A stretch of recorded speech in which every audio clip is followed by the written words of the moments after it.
Hi there. April is National Poetry Month, and I want to share two poems with you today. They're both inspired by horses. The first is by the wonderful Ross Gay from his book Catalog of Unabashed Gratitude. It's called Becoming a Horse. It was dragging my hands along its belly, loosing the bit and wiping the spit from its mouth made me a snatch of grass in the thing's maw, a fly tasting its ear.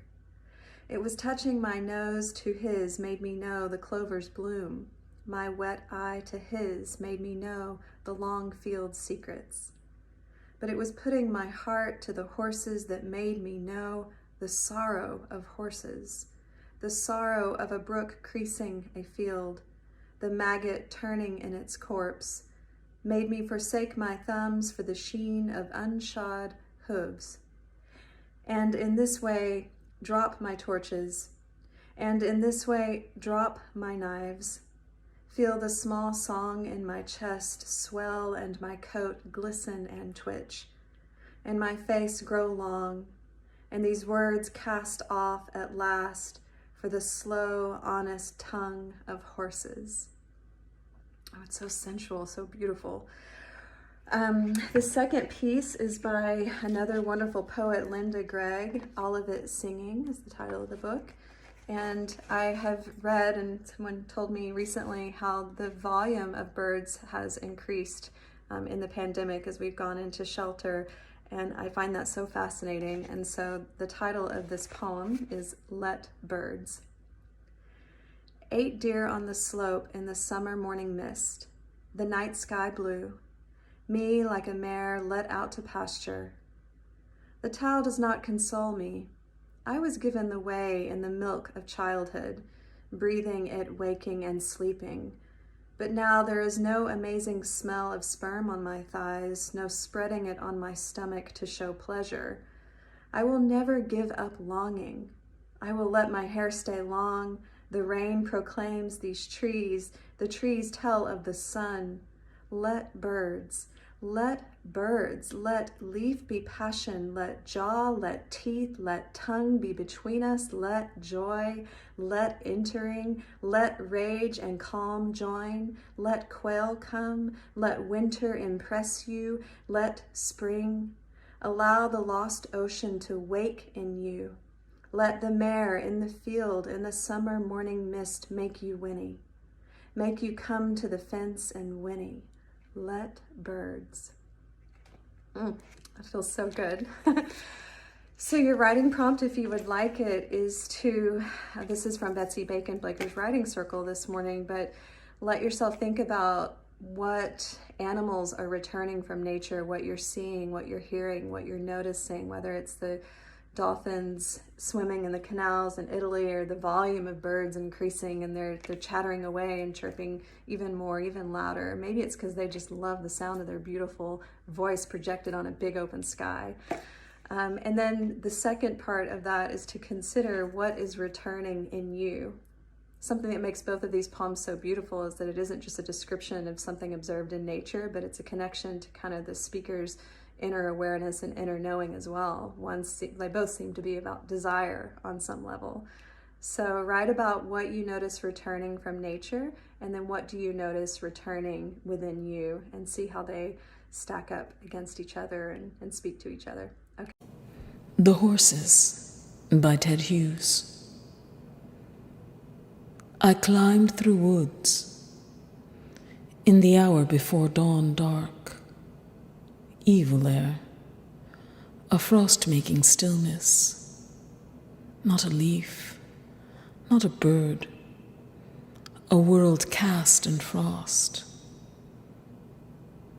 I came out above the wood, where my breath left torturous statues in the iron light, but the valleys were draining the darkness, till the mooring, blackening dregs of the brightening gray, halved the sky ahead. And I saw the horses, huge in the dense gray, 10 together, megalith still, They breathed, making no move, with draped manes and tilted hind hooves, making no sound. I passed.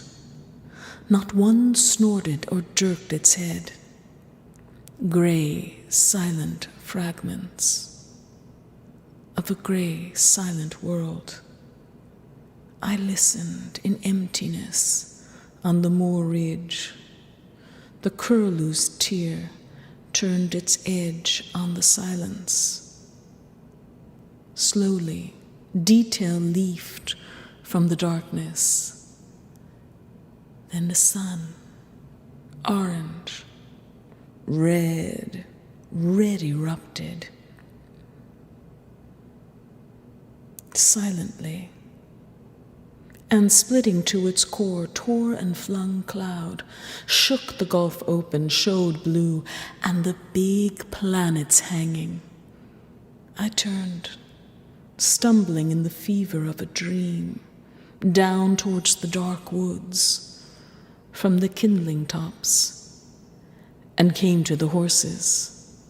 There, still they stood, but now steaming and glistening under the flow of light. Their draped stone manes, their tilted hind hooves, stirring under a thaw, while all around them the frost showed its fires. But still, they made no sound. Not one snorted or stamped. Their hung heads, patient as the horizons, high over valleys in the red leveling rays. In din of crowded streets, going among the years, the faces, may I still meet my memory in so lonely a place, between the streams and red clouds, hearing the curlews, hearing the horizons endure. Boys, I'd like to do this keen little poem that the late, great Ray Owens wrote called No Place to Park a Horse. Envision that. Our nation has its problems. We hear that every day. The cities all are crumbling, our kids have gone astray, and we've lost our family values, and there's way too much divorce. And to top it off, there's no place left for a man to park his horse. Crime is on the increase as gangs proliferate, while Congress spends most all its time in meaningless debate, then passes higher taxes with no feeling of remorse, and never gives one lonesome thought to where to park a horse. Drove through our town the other day, just had a look around.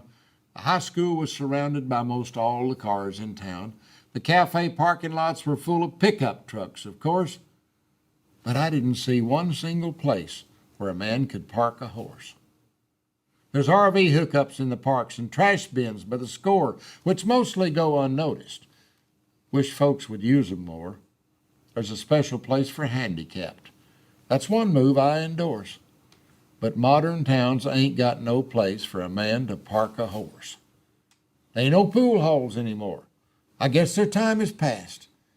And I think that's sort of shameful, just in case you asked, but the cops are busy checking seat belts, 'cause that law they must enforce, so they ain't got time for murders or where to park a horse. I wish life could be more simple. Doors left unlocked once again, and respect for rights of others in the minds of every man. Wouldn't be no need for all these laws and political discourse if a man could ride to town today, find a place to park his horse.